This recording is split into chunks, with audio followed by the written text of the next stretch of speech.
Great. For those of you who don't know me, my name is Angharad Lang. I'm the Executive Director of PHAP.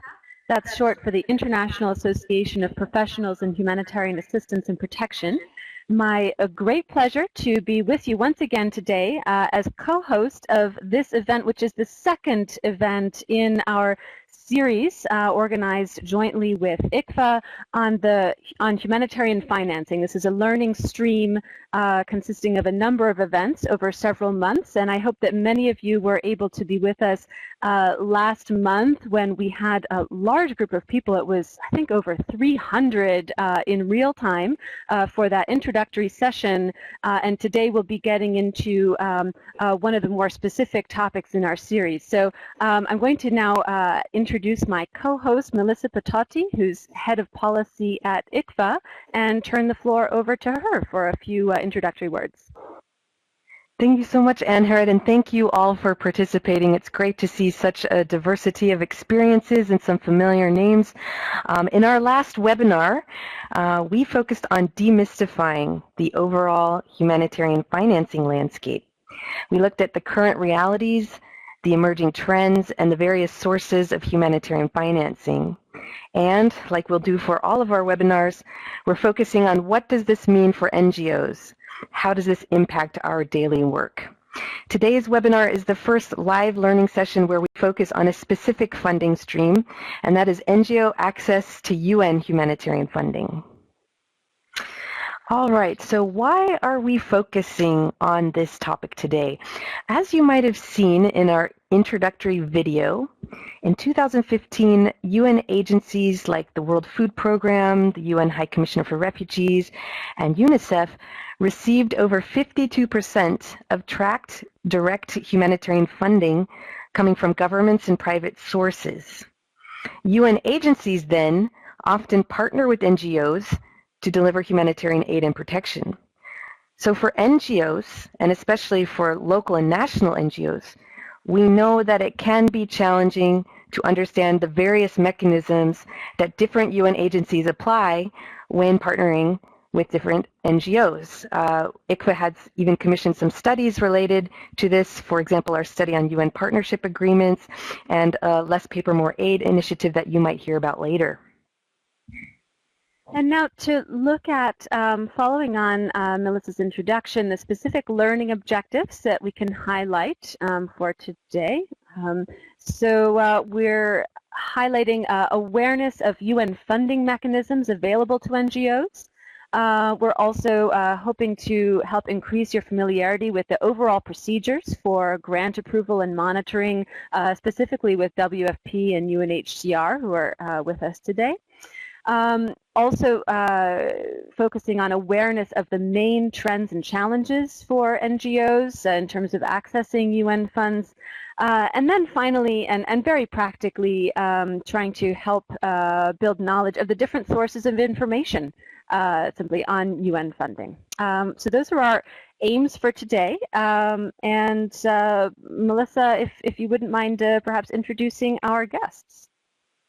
We are very lucky today to have both UNHCR and WFP here with us to talk through some of the processes that NGOs must follow to establish and maintain strong partnerships with UN agencies. First, I'd like to introduce Fatma Sharif Noor. She is currently the head of the Implementing Partnership Management Service at UNHCR. She has been leading the consultative process for enhancing the framework for implementing with partners. She has been working with UNHCR for 25 years, since she herself was forced to flee conflict in her own country. Fatma has various functions and responsibilities and has worked in several places, including Iraq, ex-Yugoslavia, Tanzania, Armenia, Japan, and Sudan. And ICVA has worked very closely with Fatma over the years, so we're very happy to have her with us today. I'd also like to introduce Marcus.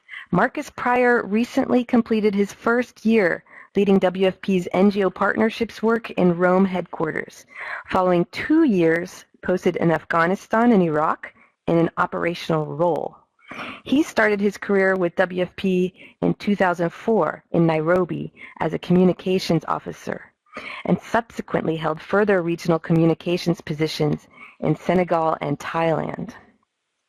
We're also joined by two NGO representatives from the Norwegian Refugee Council and PHAROS, which is a Greek NGO supporting refugee minors, to share their own experiences of partnering with UNHCR and WFP.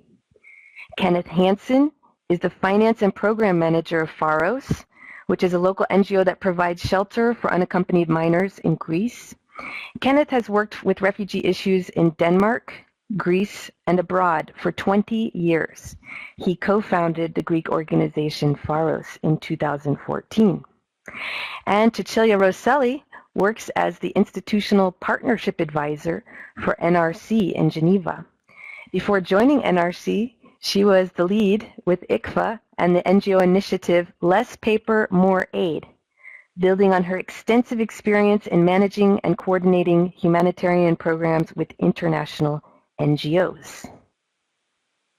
Thank you so much, Melissa, and a warm welcome to all of our guests who are joining us today. It's great to have you here with us.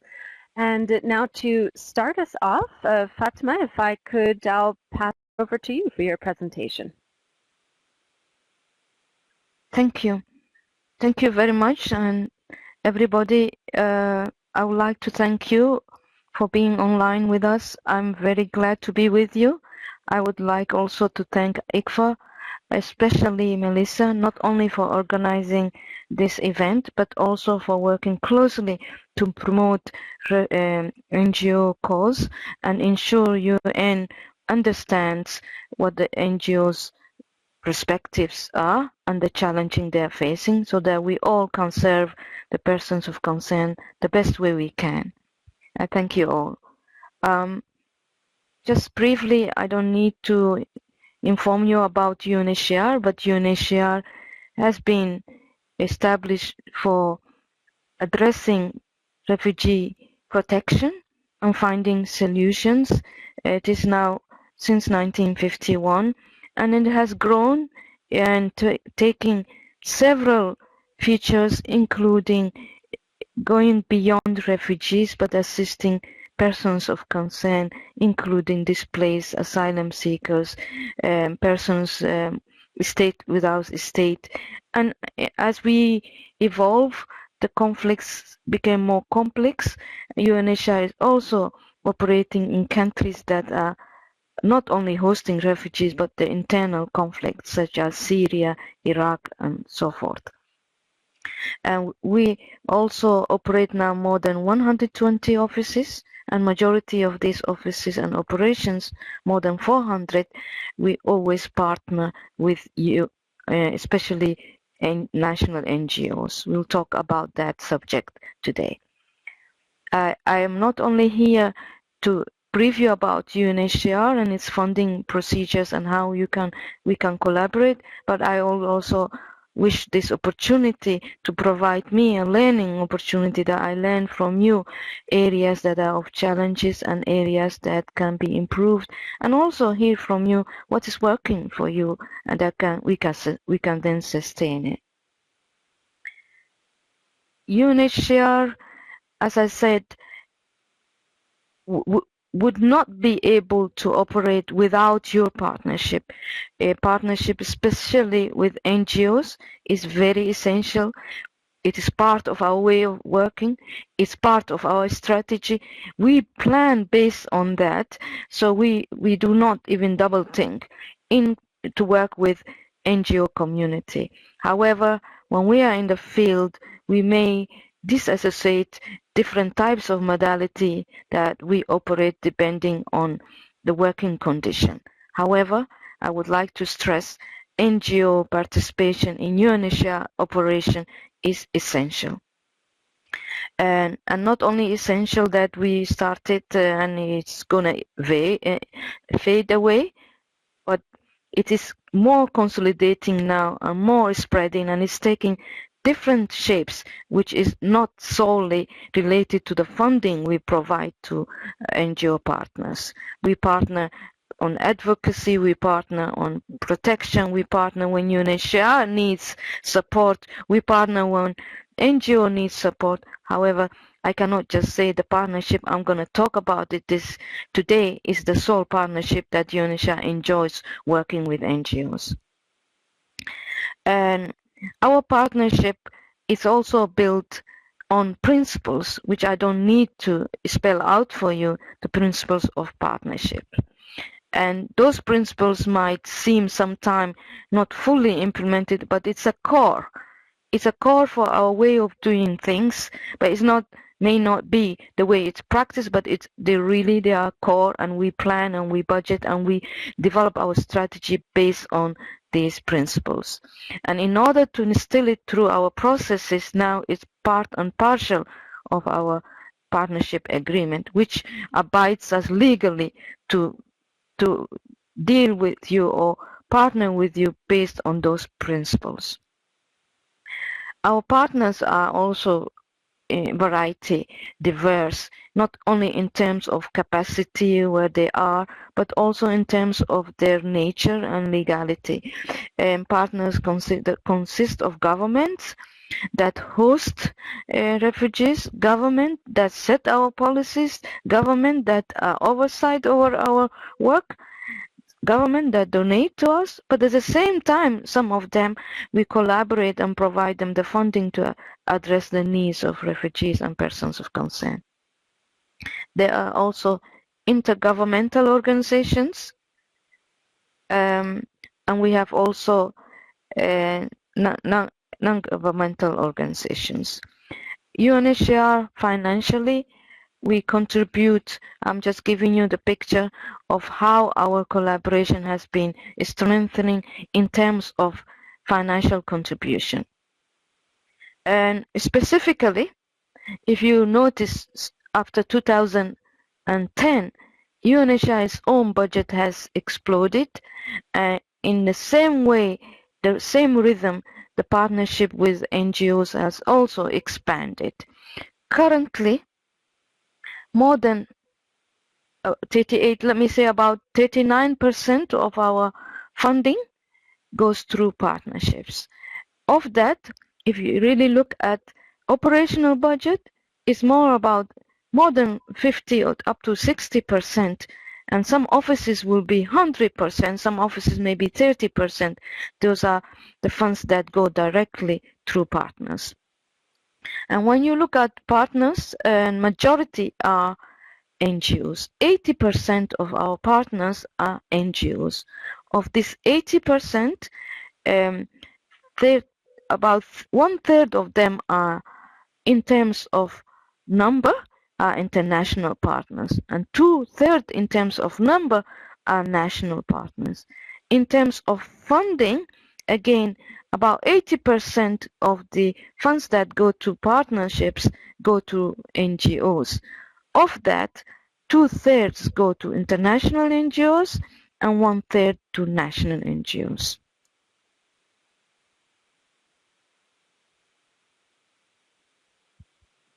And I will be talking now on our goal for that we have stipulated, our aspiration, our wish, our intent is to increase the amount of funding that goes through national partners. And that may not mean in terms of just figures and funds, but also we would wish to improve the access. As I said earlier, our partnership is not solely through funding, but there are various types of relationships that we can improve upon and enhance our relationship with NGO partners, specifically national partners. And I would like to hear from you some of the ways or some of the tips you might give me that we would try to explore and see how that can be enhanced. I'm a strong believer in capacity, that the national partners and NGO partners have already capacity. Otherwise, they would not have been able to deliver the amount of resources I have just said and meet majority of the needs of persons of concern. There's huge capacity, and without that capacity, UNHCR has no capacity. So what we really think may be missing in certain locations with certain partners, maybe at certain stage, capacity enhancement to improve and certain competencies, but I believe strongly partners have good capacity that we can build on, and we can advance a way of addressing the persons of concern in more efficient, competent way. The strengthening of national partners, we also not only looking at the stage when everything is stabilized, but also UNHCR overall is considering how do we prepare ourselves before even emergency takes place. And there are also discussions which also Melissa and other colleagues have participated in, how do we get ready before emergency and include national partners. Actually, they have more than us. Before we even come, there could be the first responders, and that we can get their support to assist us then reach the persons of concern from the onset of emergency. And I will talk to you about now the framework for implementing with partners, but in very brief manner, because it's a very complex subject that has a lot of processes.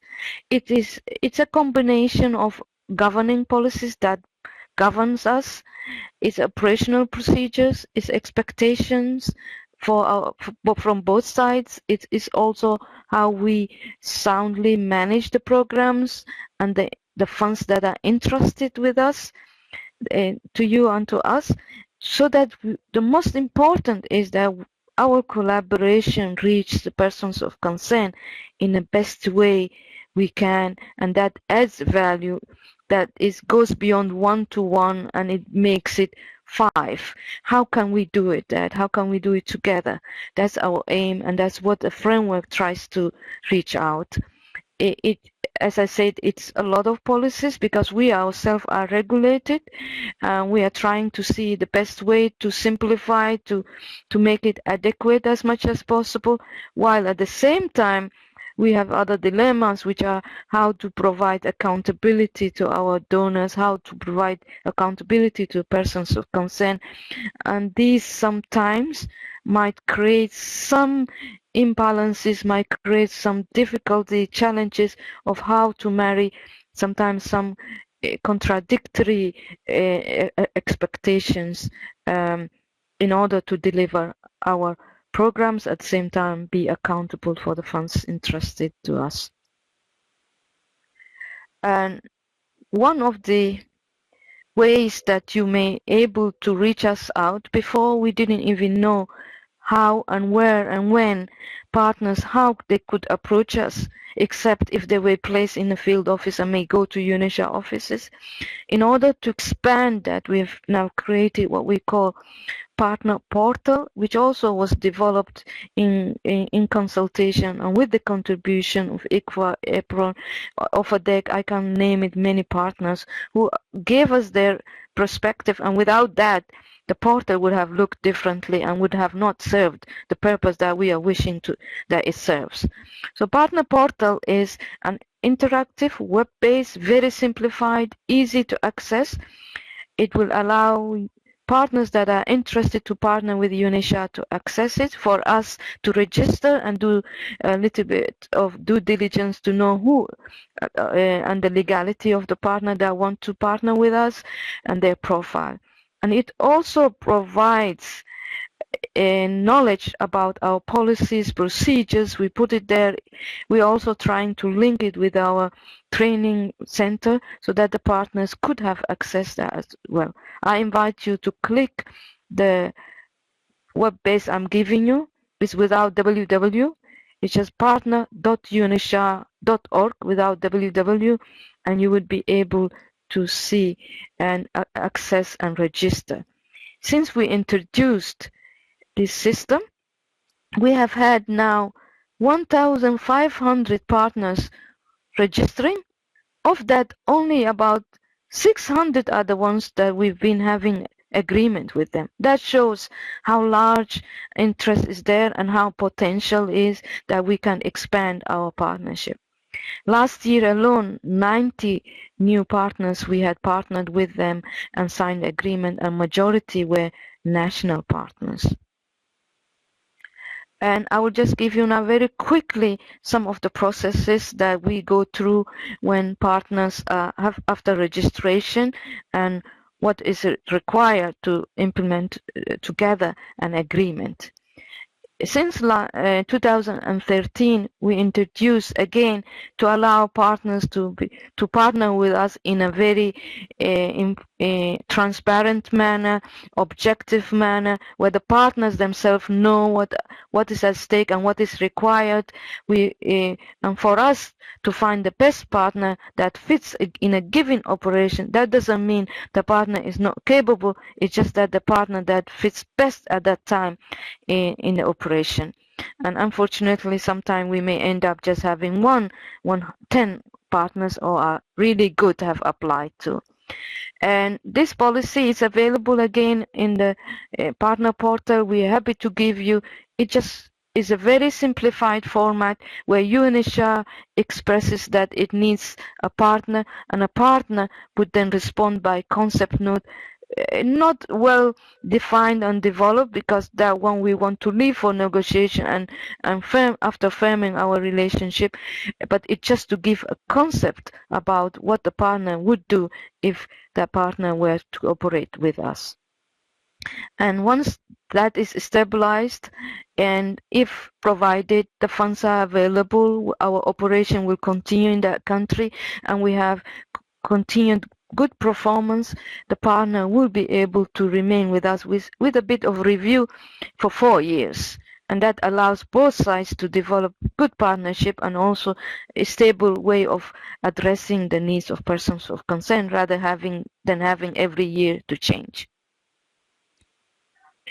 And the second step after that, it is the negotiation and designing the agreement together.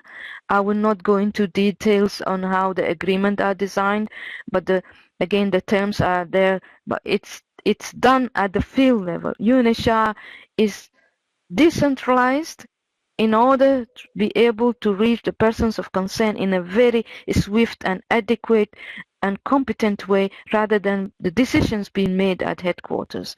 So colleagues at the field negotiate with partners on the design of the agreement, the requirement, and the funding.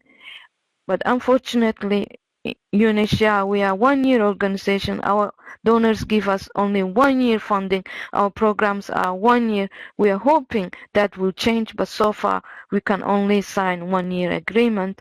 And again, even 1 year funding guarantee we do not have. What we have each time installment, sometime a pledge part donors provided us might not work. So our agreement, in one sense, is very precarious. It depends on the funds available to us that we can pass to you. From our side, we are required, and we sometimes even fail to do so, to work closely with you in planning the operation, in assessing the needs, in coordinating together when the implementation is going, not only in designing the agreement together. We are not good at that. We realize our colleagues in the field are being trained and advised to improve in this sector. At the end of the day, as I said, at the end of the day, we are to report an account for the funds we are provided. I'm sorry, I lost my screen. I'm getting it back. Bear with me, please. Okay, I'm there. One more. And at the end of the day, we need to account for the funds we provided, that we reach the person of concern.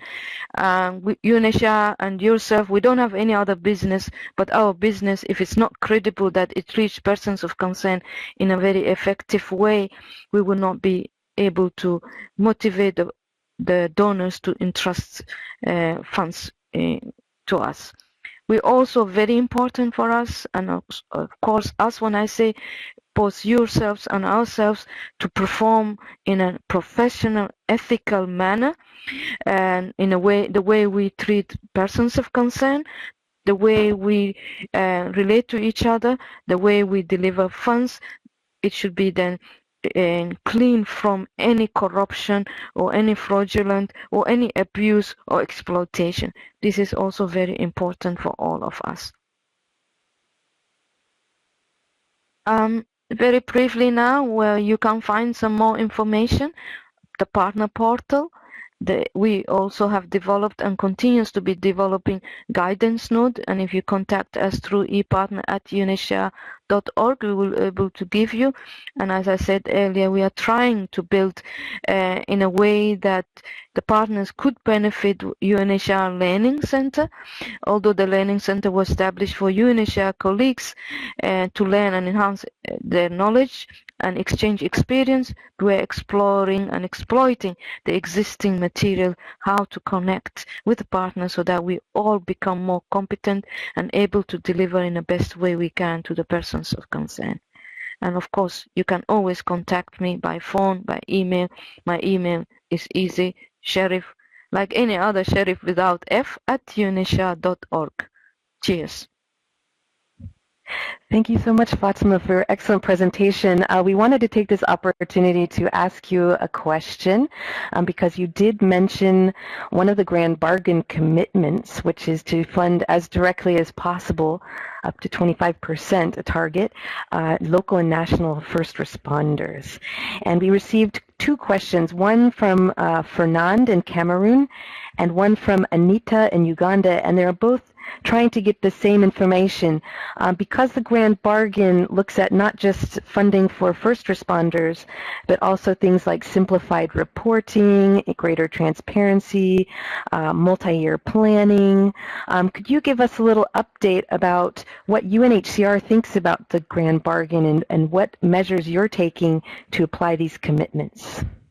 Thank you, Melissa, and thank you also the colleagues that have asked. You have asked the right question, and in order to expand the access, we also need to facilitate the access.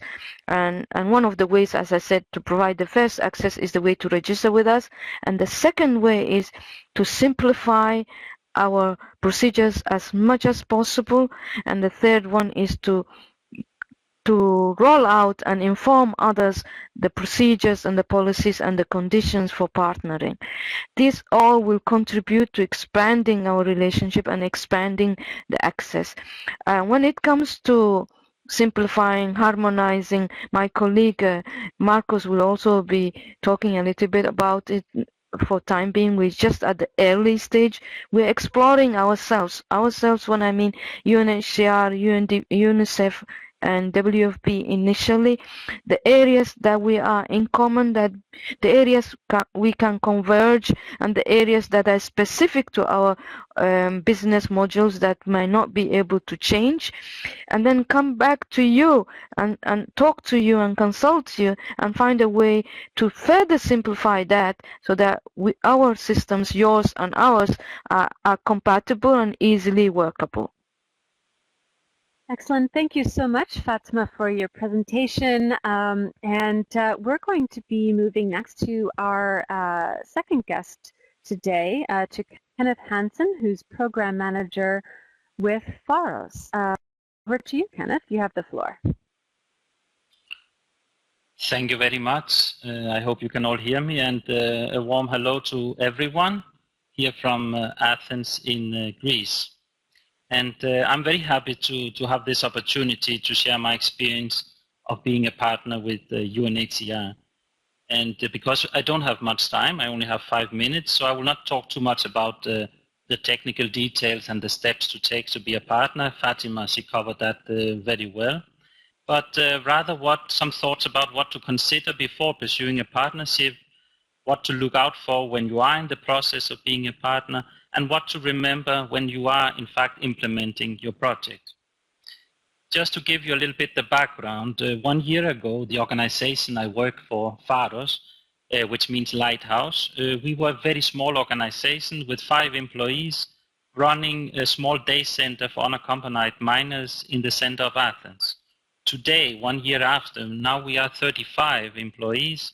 We operate from 4 different buildings here in Athens, and we have 3 UN partners, UNHCR, UNICEF, and UNFPA.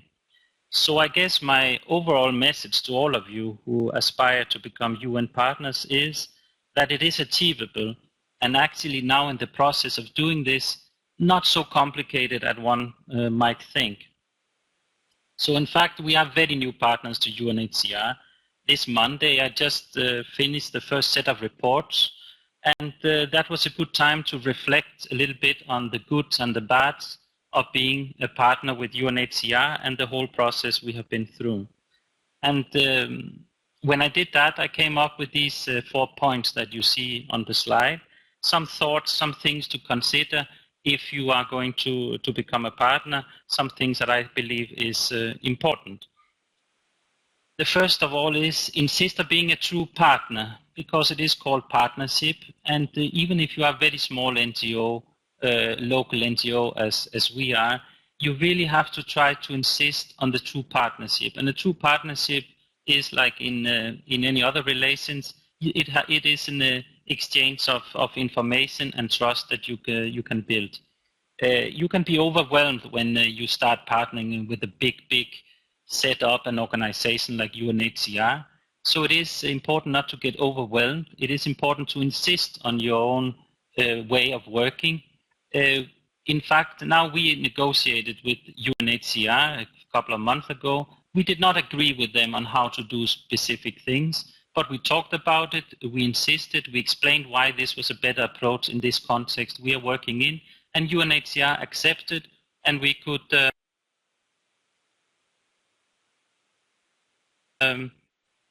the second thing is insist to understand. We can all be a little bit overwhelmed with the language that UN in general and also UNHCR they use. It can be very difficult to access first time you are trying to enter into a partnership. So keep asking, keep trying to understand what they mean, because if you don't understand, you might end up implementing and doing things that you don't really want to do. So it is important to keep asking for the different kind of abbreviation. What do they mean? What do these policies mean? Why do they use this terminology? And this can in part be avoided by proper planning. So if you are lucky to be selected as a partner, spend the time before you sign the agreement to really plan for what is going to come ahead. I know it's difficult, especially when we work with persons of concerns like refugees, where the situation can change from day to day. But as much as you can plan, try to plan it, try to write it down. It will avoid many kind of problems later on. And now the last 3 months when we have implemented with UNHCR, I understand the importance of keeping an open communication line. You have to communicate with them. You have to insist on speaking to the same person if possible, to keep bringing up small and bigger problems and issues that the project might face.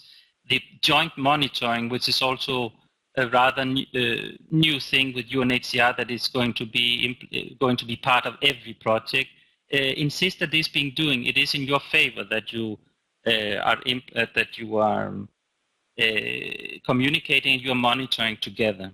So this is all for me. My time is up already.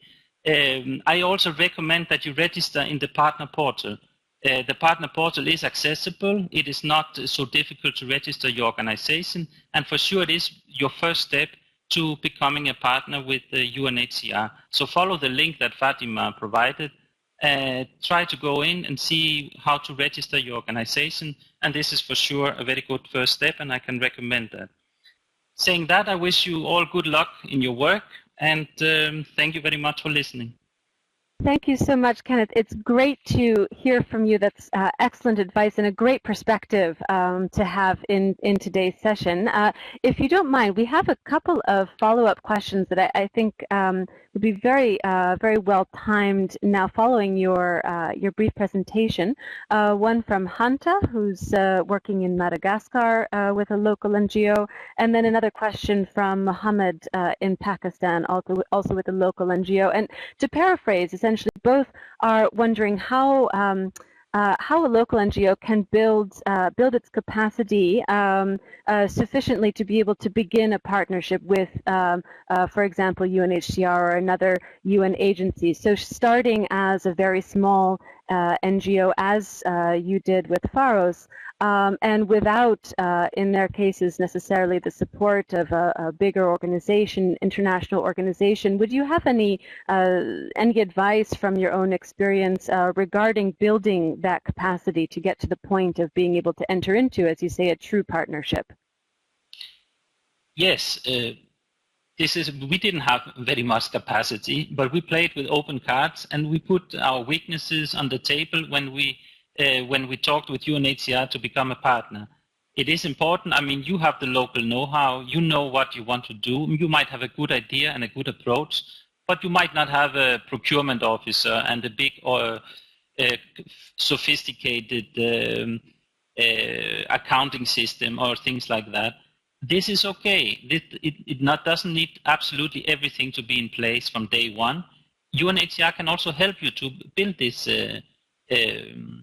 capacity. I mean, we didn't, for example, have monitoring and evaluation. We were not very strong in this area. So we inserted in the project that the UNHCR partly funded an M&E officer, so we could start building on this and increasing our capacity in this area. This was something we wanted, and of course something that strengthen also the project and the services that we provide. So don't worry if you don't have the whole setup from the beginning. This can also be done in the process. The most important is the work you're doing, how you are helping people, and UNHCR will understand that. The rest will come. Excellent. Thank you so much. I have one very quick follow-up here from Orla in the chat, and a very specific question. Just wondering, how long did the process take for UNHCR to approve proposals? Wondering, was it a very long process? In fact, now Greece is, as many of you might have heard, it is sort of a refugee crisis situation. So projects are being approved a little bit faster than maybe it would be the usual procedure. But in fact, the call for expression of interest came in the end of April, and in the beginning of June, that's 1 month after we had submitted our proposal, concept note. It was accepted, and we started the negotiation, which took around 1 month to put down the agreement and the description of what exactly we were going to do. And we started on 1st of July on time and with agreement signed. So it was a process of 2 months with some back and forth, as I mentioned before, but finally an agreement on how to do this. But I don't know if this is typical in all operations and in all countries, but this was the case here. No, of course. Thanks so much. Well, thanks again for being with us, and I'm sure that we'll have more questions coming later in the session. So now we'll be turning to Marcus Pryor. Welcome, Marcus. Great to have you here. Marcus, Head of NGO Partnerships in the Partnerships Advocacy and Coordination Division with WFP, World Food Programme. You have the floor, Marcus. Thanks, Angharad, and good morning, good afternoon, and I think I even saw New Zealand come online, so good evening to everyone around the world. I'm going to do my best to demystify, but I'm sure you'll have many questions remaining at the end of this presentation. There's only a certain amount of ground that we can cover in the time available, but I hope to give you an overview and an understanding of how we work at WFP in terms of engaging with our NGO partners. First of all, and I know that this is a familiar question to many of you, and you will have heard this not just from WFP, but from other UN agencies, we really want to be a partner with you, not just a donor. We appreciate that NGOs do see us as donors because we have significant resources and we want to work together, and we want to provide those resources to you to help us all achieve our mutual aims. In WFP, in recent years, we've gone through quite a change. We have understood partnership in a new way. We have adopted a new policy in 2014. We've even created a new division in the organization to address partnerships, and that's where the NGO team sits in WFP headquarters in Rome. And we're looking more and more at the idea of having a partnership approach to everything that we do, moving from the old WFP of we deliver, with which many of you will be familiar, and towards we deliver better together. We understand that it's an evolution, it's a process, and we have a long way to go, but that's the starting point for us these days. So very briefly, just to look at who we work with, rather wonderfully, it's a very neat and easy number from 2015. We had exactly 1,000 partners globally, and the vast majority of those were local and national partners. However, when you look at the level of funding that went to those partners, things even out a little bit more. You can see that essentially we have a large number of smaller scale projects with local national NGOs, and then with our international NGO partners, a smaller number of projects, but often of significantly greater value. If you look at the profile of some of our operations, you can see that particularly in conflict scenarios, in places like Somalia, in places like Syria, we rely very, very significantly on our local and national first responders to be our partners in those contexts. I did want to provide something of a framing for this conversation, because this is a significant time at WFP when we're developing our new strategic plan. We've actually brought it forward a year in terms of its timing, because we want to move quickly to address the new agenda of the strategic development goals the Sustainable Development Goals and Agenda 2030. We have 4 very clear objectives under our new strategic plan, which is going to our board in November, so very shortly. And I just wanted to outline those to you, because if we're going to be partners, we need to align. We need to have similar interests, and we need to have similar strengths so that we can work together to achieve the goals of zero hunger. So the End Hunger Strategic Objective essentially speaks to the work that WFP is most familiar with around emergency response, disaster risk reduction, and support to social safety nets. Improved nutrition is what it says it is, but includes access to the right kinds of nutritious foods, and looking at how all of our operations can, in whatever way is possible, be nutrition sensitive. And then achieving food security speaks to all the work we do around climate resilience, asset creation, and support to smallholder farmers and the food supply chain in the countries where we work. Global partnerships you see there, and I looked at that this morning when I went back to the presentation. I thought, well, it's not just global partnerships we're talking about, it's all partnerships to deliver zero hunger. It is a priority of our executive director that we consider ourselves an enabler, and it is in those partnerships that we enable our partners to work with even greater impact in the areas where we work together. But those partnerships could also include academia, the private sector, and so on. Fatima talked about commitments to first responders, and this is something that WFP is now focused on very closely post the Grand Bargain and the World Humanitarian Summit. You can see there the commitment to at least 25% of our funding going as directly as possible to local and national first responders.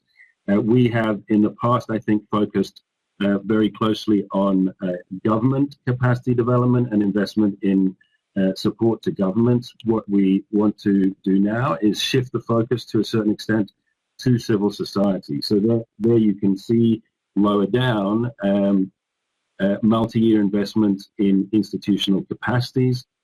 We are at the start of an initiative with the International Federation of the Red Cross and Red Crescent Societies to look at how we can support the capacity strengthening of some strategically selected national societies, but we want to use that process as well to inform capacity strengthening investments in all civil society organizations that we work with. And at our annual partnership consultation in October, we will be seeking to listen from our partners of all kinds to understand how they consider WFP's competitive advantage to be when it comes to the investments we can make in strengthening their capacity. But it will be a priority for us moving forward. And the other opportunity that we see, and this is again at an early stage, but the food security cluster is already doing a lot of work around capacity strengthening of national partners, and we are looking to engage more closely with them to see how we can work together in this area. Again, like UNHCR, WFP is a highly decentralized organizations, and all decisions around partnerships and all management of operational NGO partnerships is done at the country level. So when it comes to those key people that you as an organization need to be engaging with and talking to, you can see them there in front of you. I would say the key person is probably the head or deputy head of program, who will have the most clear line of sight over the kind of partnerships that WFP needs in order to deliver the programs that we are committed to. But obviously, if you can have access to the country director or deputy country director, that will be of value to you too. Some offices will have a partnership office, but that would tend to be only in our larger operations where there are the resources to establish a specifically dedicated partnership office, and that would normally report to the head of program anyway. Those of you who are familiar with WFP will know that our processes generally are relatively light, and we adapt them according to the demands of the situation. So for example, in Haiti right now, you can be sure that the process that you see outlined there in front of you, from expression of interest through to budget negotiation and eventual sign-off, will be being squeezed so that we can sign partnerships as quickly as possible.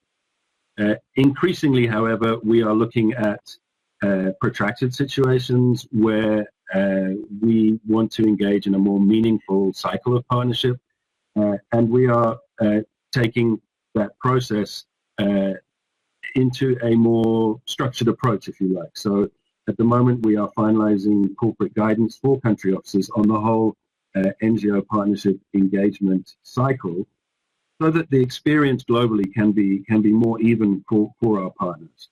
But that in front of you is what you see as the process that would generally be followed, managed through a project approval committee. The length of the agreement signed will again vary on the situation, on the resources available. However, we encourage country offices to look wherever possible to sign agreements for the longest duration that is practical for them. Finally, just for more information, we are very envious of UNHCR's partner portal. Don't have one at WFP, but are working towards, I can't say designing, I would say we're working towards operationalizing the argument within the organization that we need to have something similar. However, you can find more information about how to partner with WFP, particularly through the field level agreement, which is the legal tool we use for operational agreements with NGOs at the website link you see there. Our NGO Partnerships Office is small, it's 4 people, but we try to be as responsive as possible, and you can see the email address there, and I would welcome all inquiries direct to myself. I would say that for the next 2 weeks, as we build to our annual partnership consultation, I may not be able to respond as quickly as I normally would, but I welcome very much any questions you may have. Thanks very much. Thank you so much, Marcus. We'll take this opportunity to just follow up with two quick questions. First, Angelina from the UK noted that since we've now heard from both UNHCR and WFP, could you tell us a little bit more about how UN agencies relate to one another regarding partnership with NGOs? For example, you had mentioned, Marcus, that you have thought about UNHCR's partner portal, and Fatma mentioned that WFP and UNHCR and UNICEF are in talks. So do you have any thoughts on how UN agencies relate to one another? And we received a question from Jeff Day of DRC, wondering how you decide as a UN agency to either deliver directly or deliver through an NGO, or maybe even go through to the private sector. Could you talk a little bit about the decision-making calculus there?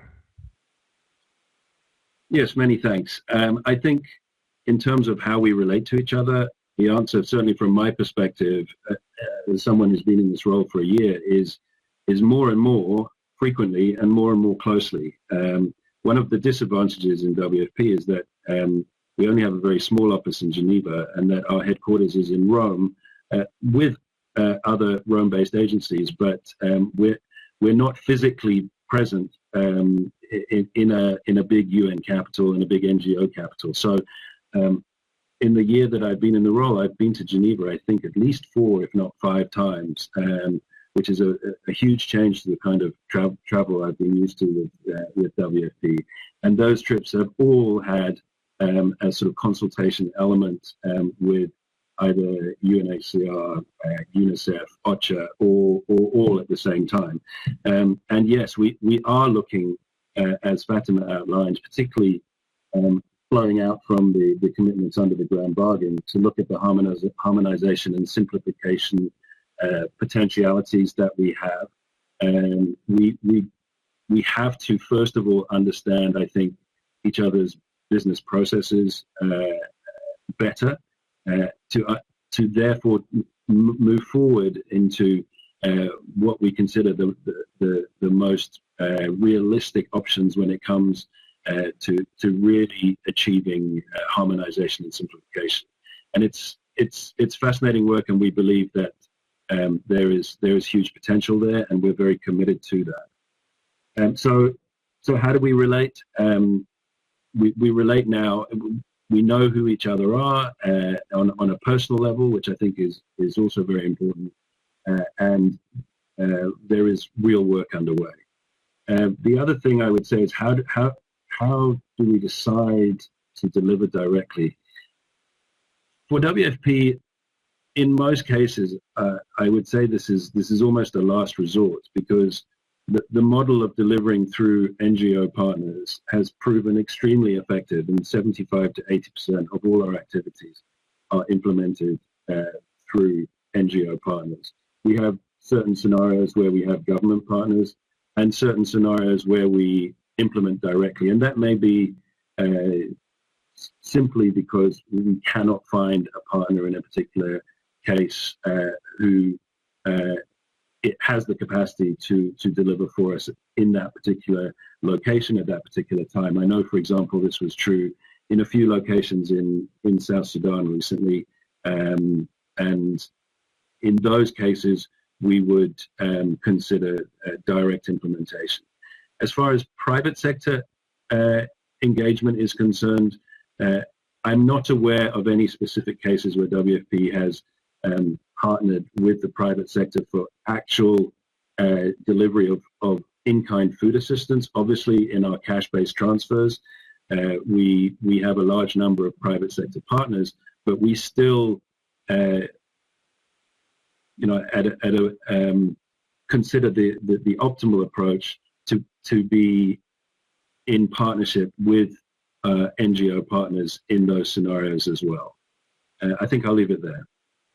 Okay, terrific. Thanks so much, Marcus. And now we will turn to Celia, who is joining us, also bringing her perspective from the NGO side. Celia is Institutional Partnership Advisor with the Norwegian Refugee Council, and the floor is yours.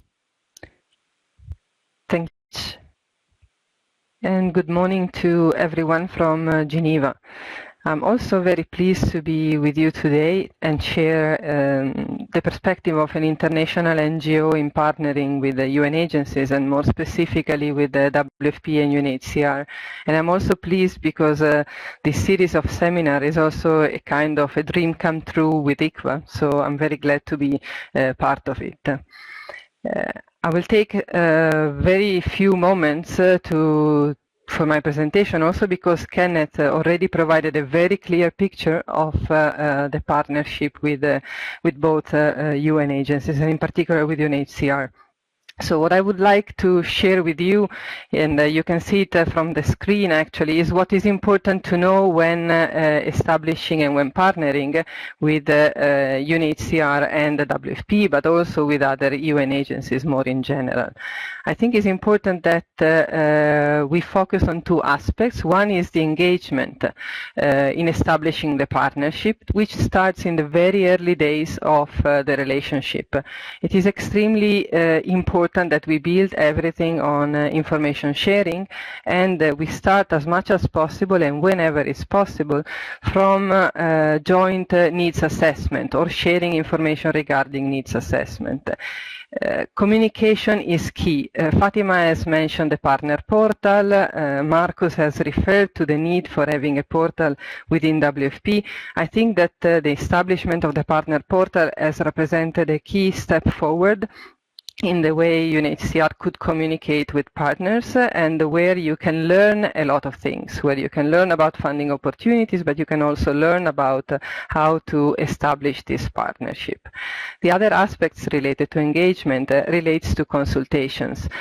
Marcus has already referred to the opportunity of the global consultation with NGOs in Rome at the end of this month. UNHCR is also engaging in a very consultative process to consult with NGOs, generally in June of every year. It's important that we keep in mind that this is happening at global level, but can be influenced by contribution from the countries and from national NGOs as well. And doesn't substitute the essential engagement and consultation that can happen and must happen at country level. And I'm referring here more specifically to the planning meetings that are taking place in the field, in particular for UNHCR, the country operation plans meeting that is essential for NGOs to engage in, the cluster and coordination mechanisms meeting that are happening at country level, and also the NGO fora coordination that is happening in country, where we can really find opportunities to further engage at different level with UN agencies. And then the second aspect I would like to focus on is related to implementation. So when I talk about implementation, I refer to the practical and physical elements that are needed to carry out our activities to reach our beneficiaries. And to do so, we need to understand, as Kenneth already said, the procedures and policies that our counterparts, our partners, are putting in place. We need to understand those and learn about it early in advance to make sure that we can comply and we can really abide to those procedures. It is extremely important that we maintain an open and frank dialogue, and I agree that all opportunities offered, including the joint monitoring visits, including the joint reviews, are essential to exchange and find solutions together to problems and challenges that are necessarily coming up when implementing a program. I was also asked to highlight a few of the challenges that are emerging from the partnership with the UN agencies. I don't like to call them challenges, and I rather prefer to refer to them as critical areas or areas to pay attention to. And it's important that we devote some attention to those areas, again, well in advance in the establishing of our partnership. I have identified 4, but of course there may be more than that. It is essential that we pay attention and we discuss about with our partners about the support cost coverage that they can offer. To properly operate in a given context, we do need support to be efficient, and we need to know in advance how much this support cost can be. So it's a discussion that must happen early in advance, and we need to understand how to calculate it. I've included project duration as an area to pay attention to, because as Fatima referred in her presentation, with some UN donors and UNHCR in particular, the duration of our grant agreement is limited to a given time. So it must be 1 year, and it can be also, unfortunately, less than 1 year. So it's important that we align our programming and planning process to the planning process and programming process of UNHCR and other UN agencies that we engage with. It's extremely important that we pay attention to the formalization of partnership. Kenneth referred to the planning process when signing the agreement.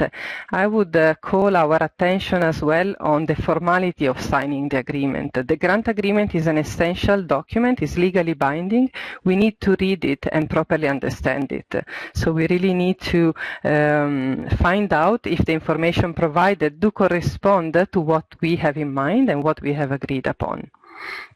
And the last point that I would like to pay attention to is decentralization. Marcus already referred to the fact that WFP is very much decentralized and all decisions are taken at country level. This is the same for UNHCR. The way the partnership is managed might differ from country to country. So it's really important that we pay attention to what is discussed at country level, and we try as much as possible to promote consistency in the procedures and in the way the partnership is managed amongst countries. And for this, I really welcome the efforts of UNHCR in the recent year through the framework for implementing with partners. Consistency is essential, and consistency will lead us to harmonization. So again, really looking forward to see the outcome of the discussion around harmonization and the dialogue that has been initiated between the different UN agencies around this. And to conclude, I would like to share with you just few recommendations. I've touched upon some already. The first of the three relates to the principle of partnership. Fatima already mentioned the principles of partnership. They are stated in the agreement that we sign when we enter into a partnership relationship with UNHCR. It's important that we remind them to ourselves and to the UN agency with whom we are entering the partnership, because they will guide us through all the implementation phases.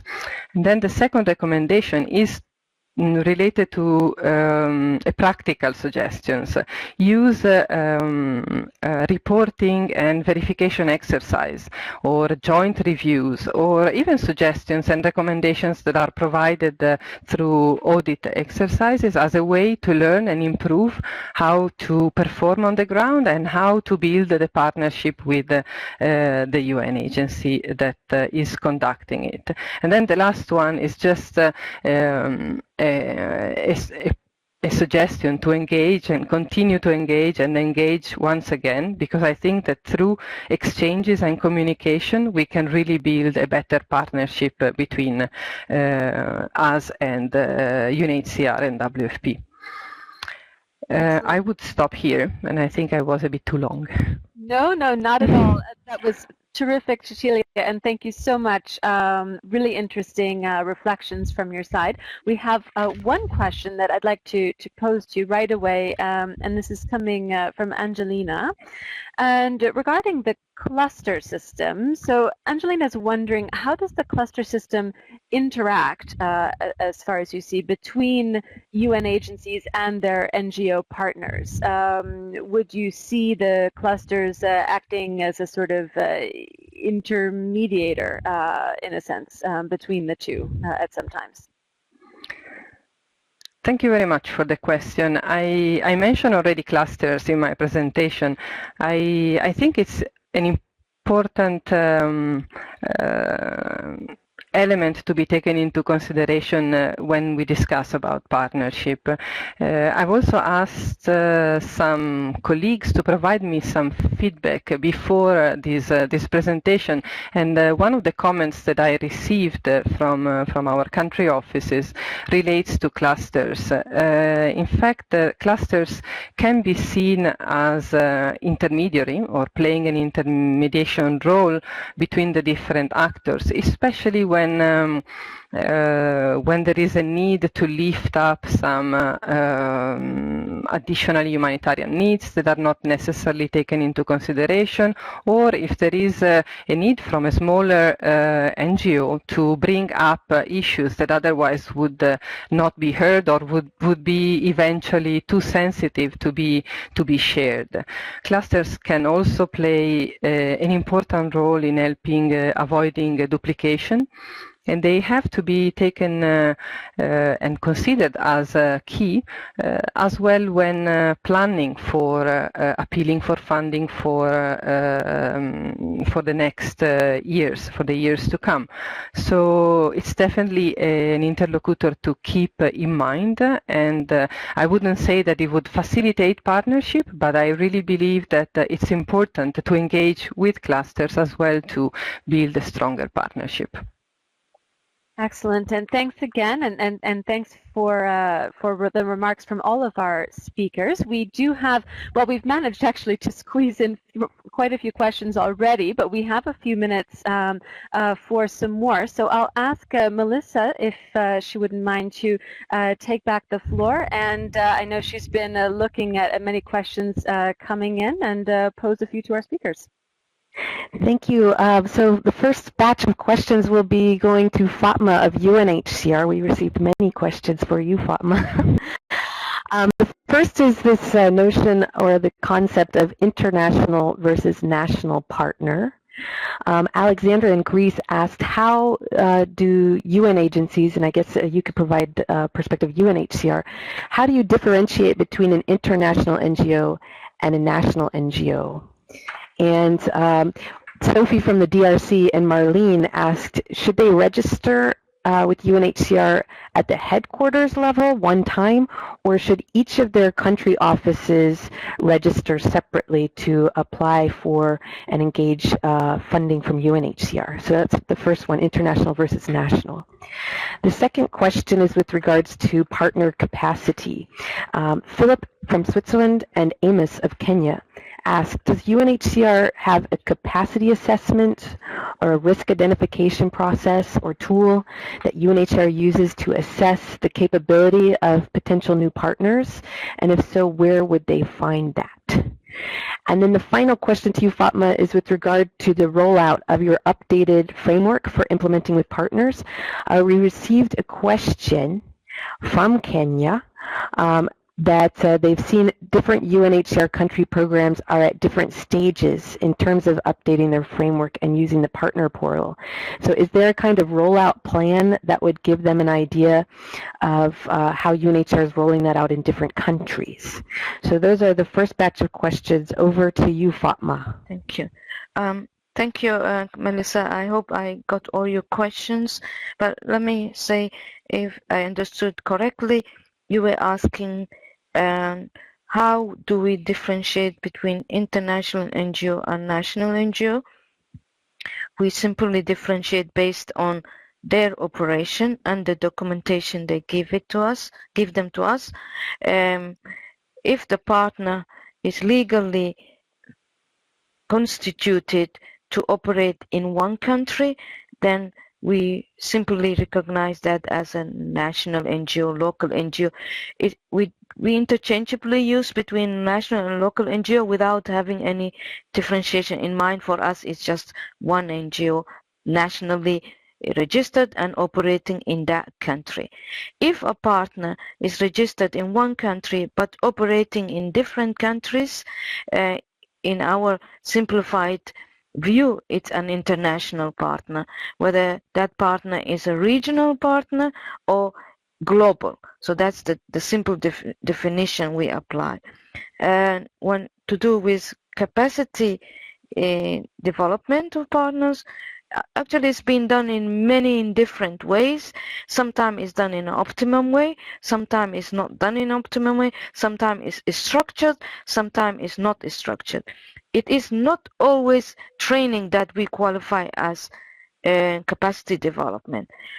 Many partners that joined us when they were very small, you can find them now, they have grown and become self-sustaining. Some partners have been with us through many years and we've been funding, and unfortunately without our further support they cannot stand by themselves. Sometimes we found partners, as Kenneth had just explained to us, one intervention, and that intervention then helps the partner to establish itself. So there are many variety of ways that we can support and to enhance the partnership. But do we have a generally established at headquarters level, this amount is for partnership development, this amount is the way to do partnership development? No, we do not. We have developed together, Melissa knows very well, after surveys, after collecting different views from partners from inside, now we have developed guidance note on how our partnership can be strengthened and capacities of the three parties, international, national, and UNHCR, can be enhanced complementarily. We could share that. It's not yet issued, but we will be very happy to issue soon. However, it doesn't mean that we cannot start implementing. I'm sure Melissa would be in position to share with that. And when it comes to rollout, again, deliberately, we did not want to develop our framework in one go and then send out, and then everybody has to freak out and say, how can we implement this?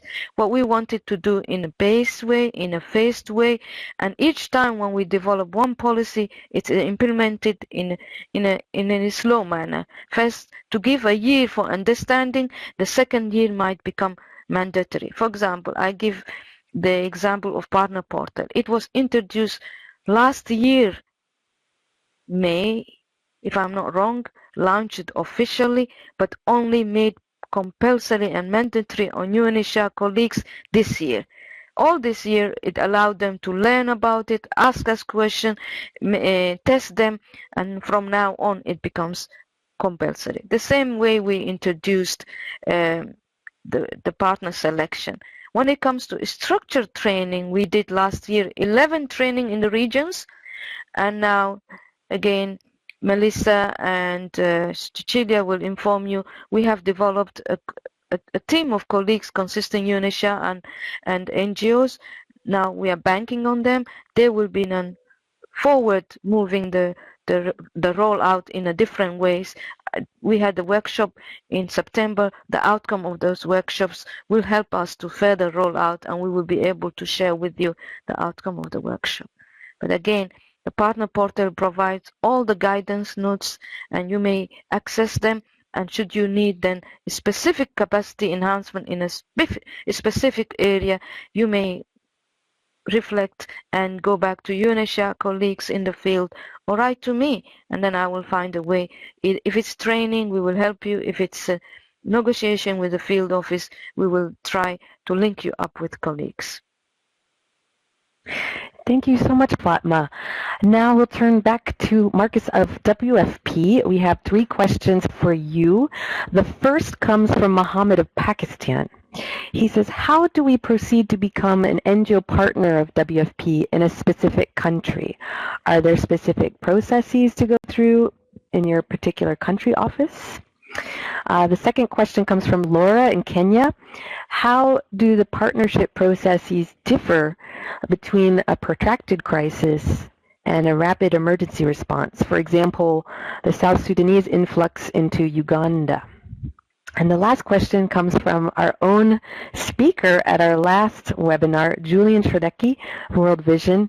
He's asking, as the World Food Program develops its cash portfolio, do you see this impacting the proportion of funding that goes through NGOs in favor of the private sector? So over to you, Marcus.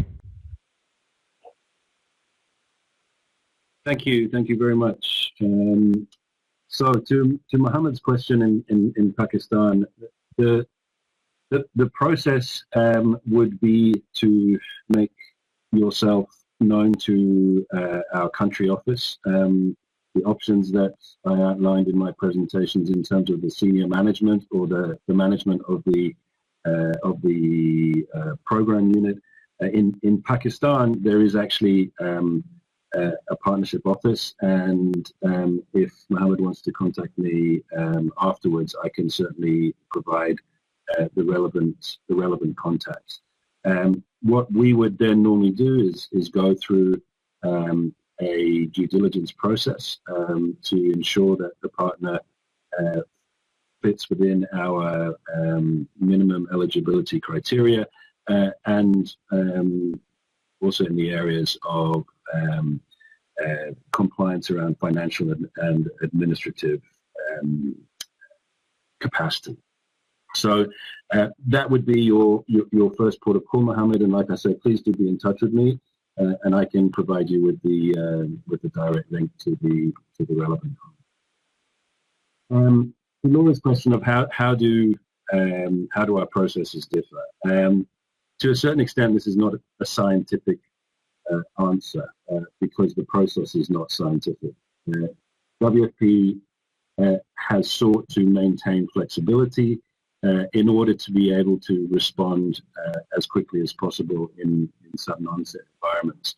So where we are dealing with very acute immediate needs, we will, according to the partners that we have available to us, essentially concertina the process to make sure we can move to an agreement as quickly as possible. And we have an emergency field level agreement which is very close to completion, which will allow us to conclude those agreements even more quickly than we've been able to do so up until now. However, the process that we would essentially guide country officers on in a more protracted situation is outlined in our guidance to country officers and does involve a more lengthy process of the full, if you like, the full partnership cycle. So we wouldn't want just to be contracting simply to deliver, which or for worse in an acute emergency is what often happens. We would want to have a well-managed partnership with you that starts with a capacity assessment and understanding of where we may be able to assist in capacity strengthening, particularly with smaller partners or national organizations who have specific needs in certain areas. And then move through the whole process of negotiation on the proposal and the budget through to implementation, and then a 360 performance assessment as well, so that it's not just FP assessing the performance of our partners, but our partners assessing our own performance in accordance with the principles of partnership. So that's what we're encouraging our country officers to do more and more, particularly in situations where they have the time, quite practically, to do so. And you should certainly expect that from our colleagues in our country offices. Julian's question about cash, I confess this is not an area of expertise, but I know that it's a big question for all of us. And we have a session at our annual partnership consultation in which we are going to be addressing many issues around the delivery of cash, but also looking to really make the discussion as visionary as possible around how we can use cash better for better results for the people that we're assisting. But to answer Julian's question directly, I think it's inevitable to a certain extent that the amount of actual cash being handled by our partners, but also being handled by WFP, in future will diminish as that role is increasingly handed by governments to the private sector. And I think that's why this conversation about, you know, where is our comparative advantage, where is our added value in humanitarian operations that are denominated around cash, need to focus more on what our strengths are in the upstream and downstream side of the actual delivery, so that we can really understand how we can cement better partnerships in this area in the years to come. Great, thanks so much. We are very unfortunately running up to the end of our time, and we of course see that there are some really terrific questions coming in.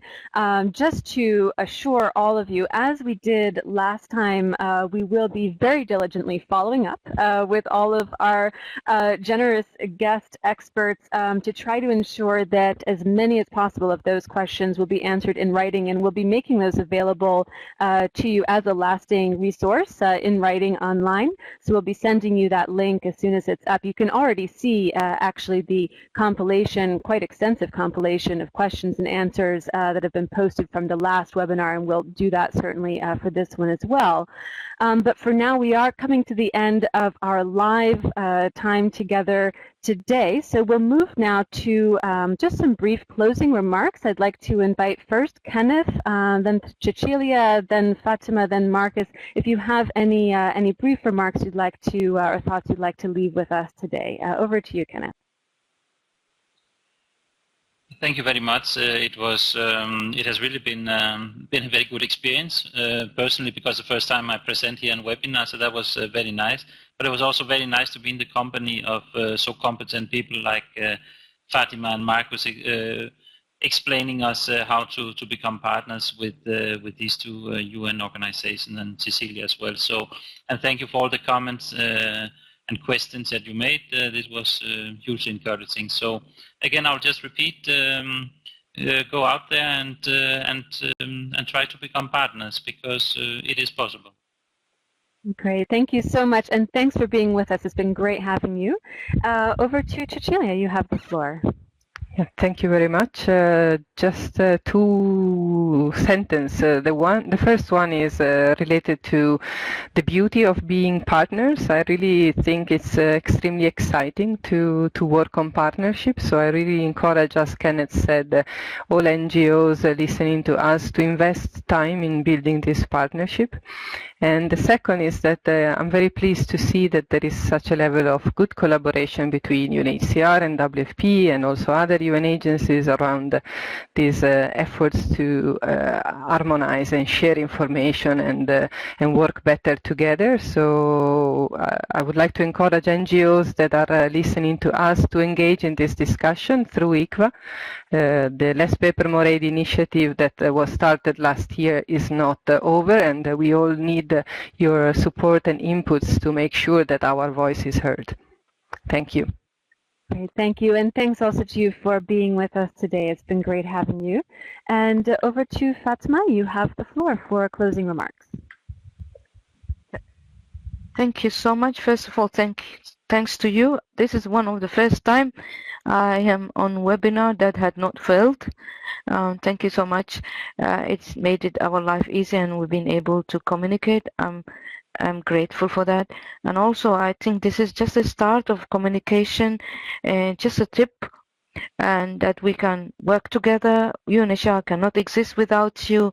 We need you. We have one common cause, but we also understand some of the processes we need to work out, as Marcus said, so that it is compatible to all sides, and we are committed. And I'm also personally committed to look into all the questions you had left with us and come back to you. And this is a start. We should continue. Thank you. That's wonderful. Thank you so much, Fatima. We all very much appreciate that, and particularly with the commitment to follow up on the questions. Very much appreciated. And here we're knocking wood as you compliment us to make sure that we don't fail with the event in the last 5 minutes. And now finally, over to you, Marcus, for your closing remarks. Thank you very much. It's been a great experience, and in many ways, a lot of the issues that have been raised are very helpful because they confirm the agenda that we have set up for our annual partnership consultation, at which many of your organizations will be attending, and I will be feeding back to my bosses on the substance of this conversation to make sure that the key elements are not lost but taken forward and do feed into preparations for that consultation. Just one final thought from my side, particularly to echo what Fatima and others have said about our common cause, that we're really all in this together, and I think opportunities like this are a fantastic occasion to forge closer partnerships and better partnerships. The one guiding motto that I have tried to use in my work so far in our NGO partnerships is how can we make being a partner of WFP a better and easier experience.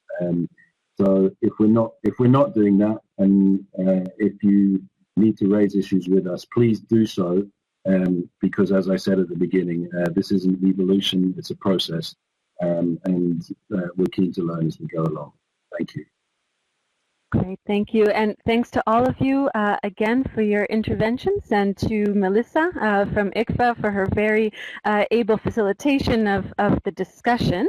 And we will be hearing from Melissa once more at the end. But before we get to that, I would like to walk through some of the upcoming events that we have to look forward in this series produced by PHAP and ICVA together. Also a quick note that the recordings and the mentioned resources for today's event will be available in the next days. They will be on the event webpage, and you'll receive an email with that link. Also, once they're translated, there will also be subtitles in French and Arabic on the recording of the event. Also important to mention that ICVA will be later putting together a briefing paper on the topic discussed during today's session, so you'll be able to look forward to seeing that as well as part of the whole package of lasting resources. So looking ahead and linking also to some of the questions that we received today regarding UN pooled funds, for our next event coming up in November, the learning stream on humanitarian financing will turn to the question of pooled funding. We'll be looking at a variety of different pooled funding mechanisms, discussing the Central Emergency Response Fund, the CERF, also country-based pooled funds, and other pooled funding mechanisms, including specifically looking at the START network and NEAR network pooled funds. This session will take place on the 10th of November, and you can already register for this event by clicking on the button that you see on your screen. And then moving onwards to December, we have the fourth topic in our series, which will focus on the direct access to funding, that is on bilateral funding. We'll be exploring the trends, challenges, and opportunities that bilateral funding may bring to NGOs. This will take place on the 6th of December, and again, you can already register for that by clicking on the button here. Of course, you can also find the listing on the PHAP website, and it's linked in the emails that you've received as well. Then for the final session that's currently planned in this series on humanitarian financing, we'll be looking at private humanitarian funding and how that's been changing over time. So noting that it used to be primarily targeted at natural disaster response, but this has been changing, particularly in the context of the conflict in Syria. We'll be looking at increasing understanding of the growing potential of private funding. And this session will be taking place on the 27th of January, so already planning for next year, but you can indeed already register by clicking on the button that you see there. And I'll also mention that we may add one additional topic to the series that's to be determined and will be based directly on your interest and your demands. So please do feel free to suggest any potential topics related to humanitarian financing for an additional session in this series. Okay, great. So we look forward to certainly seeing you, we hope, in one or more of these upcoming events. And now I'll hand over the floor one more time to Melissa. Thank you so much. We are pleased to announce the completion of our package for Topic 1, which was the Humanitarian Financing Landscape, Realities, and Emerging Trends for NGOs. This complete package includes the short explanatory whiteboard video, the recording of last month's webinar, so you can click on the button to watch the recordings there. It also includes a compilation of answers for those questions we weren't able to respond to during the last webinar, so you can consult them by clicking the corresponding button that you see on the screen. The package also includes a short, informative, and what we want and hope to be an easy-to-read briefing paper summarizing the key points covered in the topic, so you can click on the button to read the paper. And it also includes other supporting documents showing where you can access further information. And we are pleased that the products will be translated into Arabic and French, and they will be freely available to anyone interested. Terrific. Thanks again to Melissa Patati. Great working with you once again on this session, and looking forward to the next time. I'd like to also thank the teams behind the scenes, both at ICVA and at PHAP, for their very hard work in preparation. There is a tremendous amount of effort that goes into putting together such a dynamic discussion as we've had today, so thanks so much to all of you. And then the last, but of course not least, thanks to the several hundred people who are able to join us live. It's really amazing and inspiring to have such a diverse and engaged group of people participating actively in this discussion. We certainly hope that it's been valuable to you and has helped to shed some light on some of the practical aspects of UN funding opportunities for NGOs. And please do finally fill in the survey that you'll see appear as we close the event, put into account for the next ones. So that's Herod Lang signing off from Geneva.